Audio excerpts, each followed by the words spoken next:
Good morning friends. आज का हमारा टॉपिक है medicinal chemistry anti tubercular drugs. जो टीबी में ड्रग्स यूज़ होती है ना, उनकी मेड के हम लोग देखेंगे कि क्या है। तो चले स्टार्ट करते हैं। पहले ट्यूबरक्लोसिस की ट्रीटमेंट की तरफ जाते हैं कि कैसे स्टार्ट हुआ और कब स्टार्ट हुआ।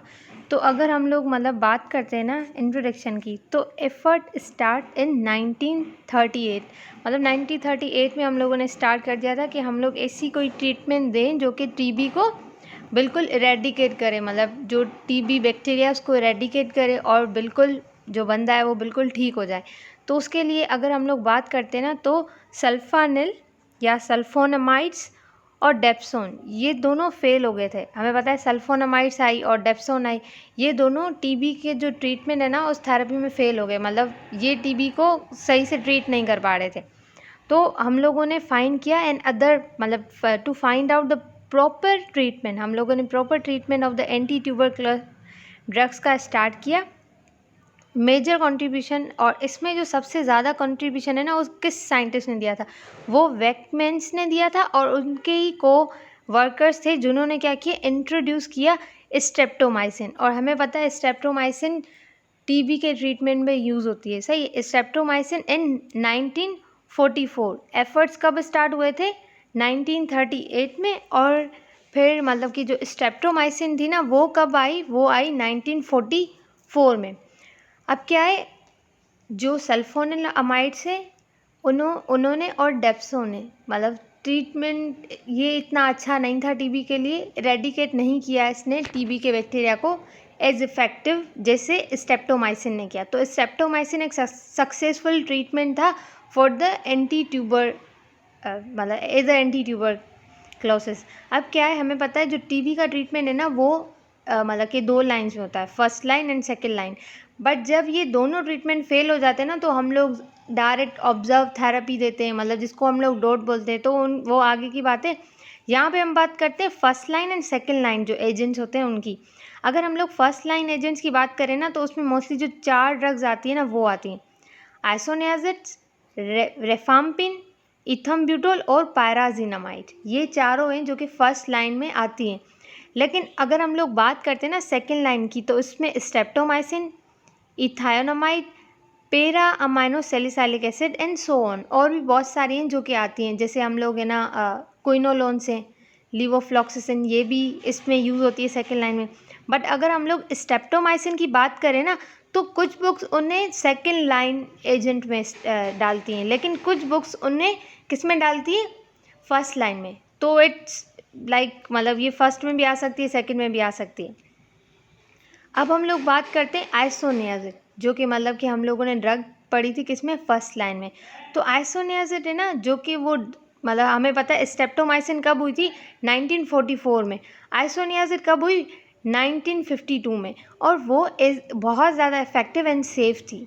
अगर हम लोग सिंगल थेरेपी की बात करें ना, वो भी अप्रूव हो गई थी कि अगर हम लोग सिंगल थेरेपी देते ना, तो वो भी अच्छी है।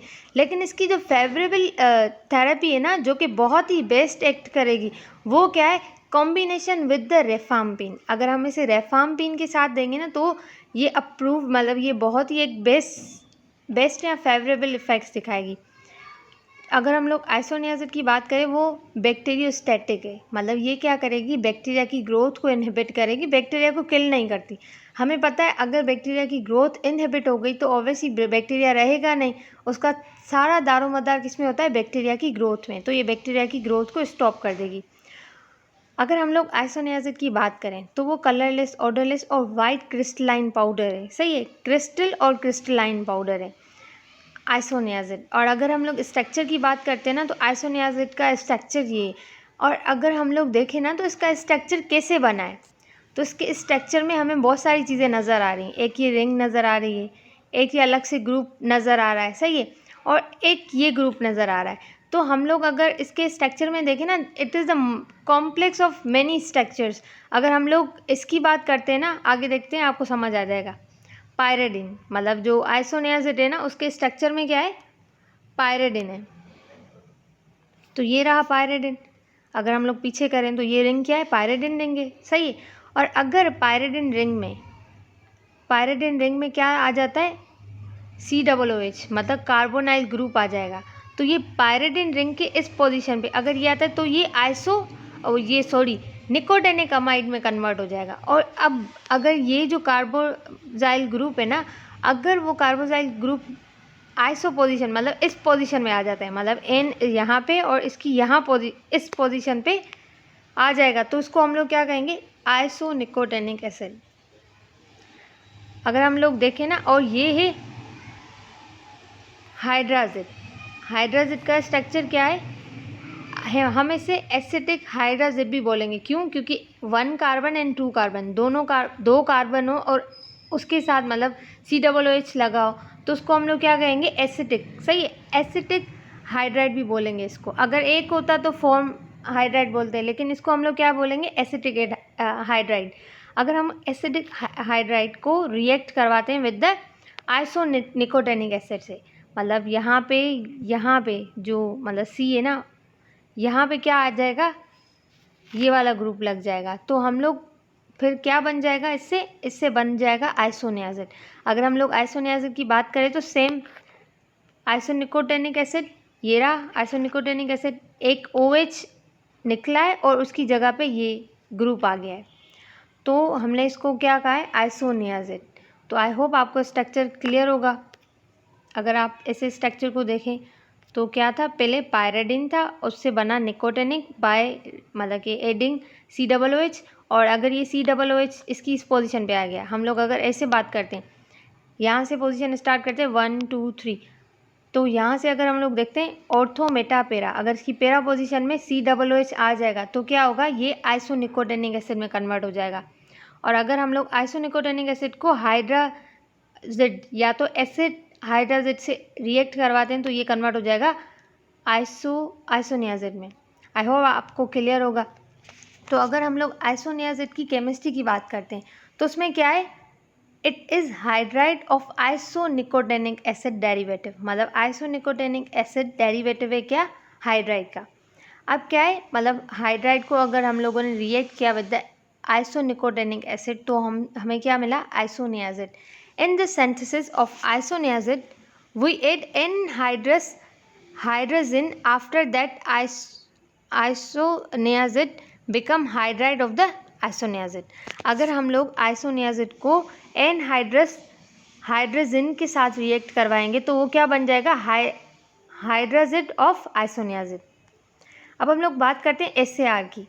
आइसोनियाजिड का आपको स्ट्रक्चर याद होगा क्या था, अगर हम लोग हाइड्राजिड क्या है, इसका ये ग्रुप, आइसोनियाजिड का कौन सा वाला ग्रुप, ये वाला ग्रुप, ये क्या है, हाइड्राजिड है। सही है, अगर ये हाइड्राजिड ग्रुप है ना, मूव कर देते हैं हम लोग पोजीशन नंबर 2 to 3 पे, तो एक्टिविटी डिक्रीज हो जाएगी। अब इसका मतलब क्या है, पोजीशन नंबर 2 to 3 पे अगर हम लोग इसको यहाँ पे देखते हैं ना, तो पोजीशन नंबर 1 2 3 और 4, तो अगर हम लोग इस ग्रुप को अगर यहाँ पे लगा देते तो क्या होगी, इसकी एक्टिविटी क्या होगी, डिक्रीज़ हो जाएगी। तो यही बात मतलब कि बताई गई है कि अगर इसको शिफ्ट कर देंगे हम लोग 2 या 3 पोजीशन पे तो उसकी एक्टिविटी क्या होगी, डिक्रीज़ हो जाएगी। समझ आया होगा।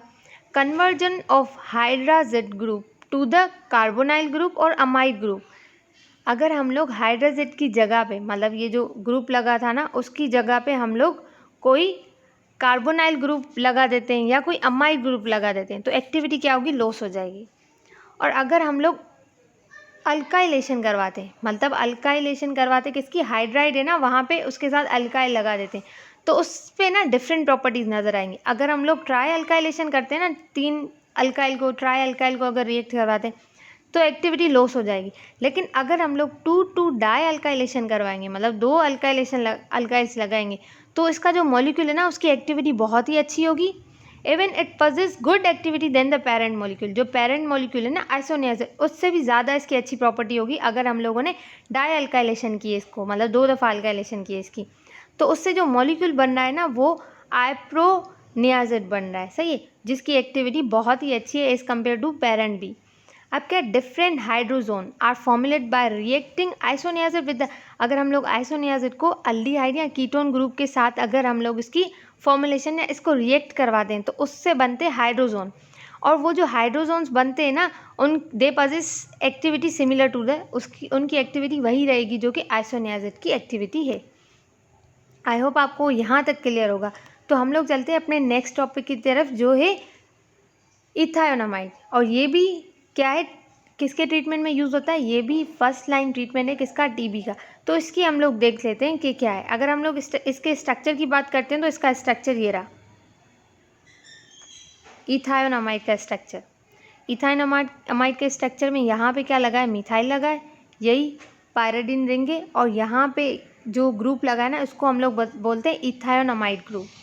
ये यहाँ पे लगा है इथायोनामाइड ग्रुप। अगर हम लोग पोजीशन की बात करते हैं 1, 2, 3 और 4 पोजीशन पे लगा है क्या, इथायोनामाइड का ग्रुप लगा है कहाँ पे, 4 पोजीशन पे।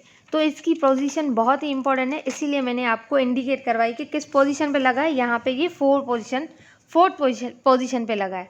अगर हम लोग इसके एसआर की बात करते हैं, the conversion of ethionamide group into the amide और एमाइड और थायोयूरिया। अगर हम लोग इसके इस ग्रुप को, मतलब ये जो इथायोनामाइड ग्रुप है ना, अगर इसको हम लोग किस में कन्वर्ट कर देते, अमाइड में, एमिडिन में या थायोयूरिन में, तो इसकी जो एक्टिविटी है ना वो क्या होगी, लॉस हो जाएगी। मतलब यहाँ पे हम लोग को कोई भी ऐसा ग्रुप, मतलब इसकी कोई भी चेंजिंग नहीं करनी, तो एक्टिविटी क्या होगी, इससे रिड्यूस हो जाएगी। ये रहा, सही है। अब क्या करते हैं, moving of the ethion group at the position. अगर हम लोग इथायोन ग्रुप की पोजीशन भी चेंज करेंगे, मतलब 2 से 3 पे लेके जाएंगे, तब भी क्या होगी, एक्टिविटी रिड्यूस होगी, क्योंकि जो इथायोन अमाइड ग्रुप है ना वो किस पोजीशन पे, 4 पे, तो उसकी यही पोजीशन बहुत ही इंपॉर्टेंट है फॉर द एक्टिविटी। और अगर हम लोग पायरिडिन रिंग की बात करते हैं, जैसे मैंने आपको कहा यहाँ पे 3 चीज़ें थी, एक पायरिडिन रिंग थी, एक इथायोनामाइड ग्रुप था, और यहाँ पे लगा इथाइल। अगर हम लोग इथायोनामाइड के ग्रुप की बात करें तो इस ग्रुप को चेंज भी नहीं करना, ये एक्टिविटी के लिए इंपॉर्टेंट है। और दूसरा क्या है, इसकी पोजीशन को भी चेंज नहीं करना। और अगर हम लोग तीसरे की बात करें ना, पायरिडिन, अगर पायरिडिन रिंग को हम लोग रिप्लेस कर लेते हैं विद द बेंजीन रिंग, तो क्या होगा, अगर इसकी कन्वर्ट कर देंगे, हमें पता है कि पायरिडिन में क्या होगा, इसके इंटरनल स्ट्रक्चर में एन लगा होगा। अगर हम लोग बेंजीन रिंग की बात करें या पायराजिन या बेंजीन रिंग में कन्वर्ट हो जाता है तो इसकी एक्टिविटी लॉस हो जाएगी। मतलब पायराजिन में भी कन्वर्ट नहीं करना। अगर हम लोग पायराजिन का स्ट्रक्चर देखें तो उसका स्ट्रक्चर क्या होता है, पायराडिन की तरह ही होता है, लेकिन उसमें डबल एन लगा होगा, मतलब यहाँ पे भी एन, यहाँ पे, तो ये पायराजिन बन जाएगा। तो इसको अगर हम लोग पायराजिन में कन्वर्ट करते हैं तब भी एक्टिविटी लॉस होगी, और अगर हम लोग बेंजीन रिंग में कन्वर्ट करते हैं तब भी एक्टिविटी लॉस होगी। मतलब फॉर सपोज ये क्या है, पायरिडिन रिंग की बात है, अगर हम लोग यहाँ पे एक और एन लगा देते हैं तो ये पायराजिन में कन्वर्ट हो जाए। अगर पायराजिन में कन्वर्ट होगा तब भी एक्टिविटी रिड्यूस होगी, और अगर बेंजीन में, मतलब अगर इसका ये एन हम लोग निकाल देते हैं तो ये क्या बन गया, बेंजीन बन गया, तब भी एक्टिविटी क्या होगी, डिक्रीज होगी। हम लोग इसमें जो बेसिक रिंग स्ट्रक्चर है ना उस पर कोई भी चेंजेस नहीं कर सकते। आई होप आपको ये क्लियर होगा। हम लोग चलते हैं तीसरी ड्रग। इसकी जो थर्ड ड्रग है ना वो है पेरा अमाइनो सैलिसाइलिक एसिड। अगर हम लोग इसकी बात करते हैं ना, सैलिसाइलिक स्ट्रक्चर हमें पता है, उसमें OH होता है और कार्बोनाइल ग्रुप होगा, सही है। बट अगर हम लोग बात करें पेरा पे अमाइनो, मतलब ये जो पेरा पोजीशन है ना इसकी, अगर हम लोग पोजीशन देते हैं 1, 2, 3, 4, 5, 6, तो ये क्या है इसकी ऑर्थो, ये है मेटा, और ये क्या है पेरा पोजीशन। और अगर इसकी मतलब पेरा पोजीशन पे अमाइनो लग जाता है तो ये सैलिसाइलिक एसिड किस में कन्वर्ट हो जाता है, पेरा अमाइनो सैलिसाइलिक एसिड। और इसकी जो तीनों चीज़ें हैं ना, ये कार्बोक्सिलिक ग्रुप है वो भी इंपॉर्टेंट है, OH भी इंपॉर्टेंट है, और इसका जो अमाइन लगा है वो भी इंपॉर्टेंट है। तो हम लोग आगे देखते हैं। अगर हम लोग पेरा अमाइनो सैलिसाइलिक एसिड की मॉडिफिकेशन करते हैं स्ट्रक्चर पे, कोई भी मॉडिफिकेशन हो, यहाँ कहीं पे भी हो, तो क्या होगा, एक्टिविटी लॉस होगी। अगर हम लोग बात करते हैं अमाइनो ग्रुप की, जो कि यहाँ पे लगा हुआ है प्राइमरी अमाइनो, अगर हम लोग इस अमाइनो ग्रुप को अल्कोक्सी ग्रुप या हाइड्रोक्सी ग्रुप या टर्शरी अमाइन से अगर इसको रिप्लेस करते हैं तो क्या होगा, एक्टिविटी लॉस हो जाएगी। ये रहा ना इसका अमाइन ग्रुप, इसको चेंज नहीं करना, इसका अमाइनो ग्रुप प्राइमरी अमाइनो ही रहना चाहिए, ना टर्शरी में कन्वर्ट होना चाहिए, ना हाइड्रोक्साइल से या ना ही अल्कोक्सी से, मतलब किसी भी ग्रुप से इसको रिप्लेस नहीं कर सकते। और अगर हम लोग बात करते हैं मार्किंग और hiding of the OH group with the ether और द ईस्टर, अगर ये जो OH लगा है ना उसकी जगह पे हम लोग ईथर या ईस्टर लगा देते हैं तब भी इसकी एक्टिविटी क्या होगी, रिड्यूस हो जाएगी। मतलब अगर हम लोग इसके H को हटा के यहाँ पे C मतलब कि कोई CH का ग्रुप लगा देते तो ऑब्वियसली ये ईथर या एस्टर में कन्वर्ट होगा, तो इसकी कन्वर्जन भी नहीं करनी, इसको भी मार्क नहीं करना, इससे भी एक्टिविटी क्या होगी, रिड्यूस होगी। और अगर हम लोग अब बात करते हैं release of OH group with thiol और amino group by which molecule losses, मतलब अगर इसको मार्क कर देते हैं, हाइड कर देते हैं ईथर और एस्टर से, तब भी एक्टिविटी रिड्यूस होगी। और अगर इस ग्रुप को हम लोग रिलीज करते हैं, मतलब इस ग्रुप को हटाते हैं किससे, थायनोल और अमाइनो ग्रुप से, तब भी इसकी एक्टिविटी क्या होगी, रिड्यूस होगी। अब बचा है लास्ट जो ग्रुप है इसका COOH ग्रुप। अगर इसको हम लोग मॉडिफाई करते हैं अल्काइल ईस्टर या अमाइड या एमिडीन या नाइट्राइड, मतलब 4 ग्रुप की यहाँ पे बात हो रही है, नाइट्राइड है, एमिडीन है, अमाइड है और अल्काइल ईस्टर है, तब भी इसकी एक्टिविटी क्या होगी, लॉस होगी। तो ये जो तीनों group para amino salicylic acid में लगे हैं वो इसकी एक्टिविटी के लिए बहुत ही इंपॉर्टेंट है, इसमें कोई भी मॉडिफिकेशन नहीं करनी। तो ये था आज का वीडियो। आई होप आपको वीडियो अच्छी लगी होगी। अगर वीडियो अच्छी लगी तो वीडियो को लाइक करना ना भूलें।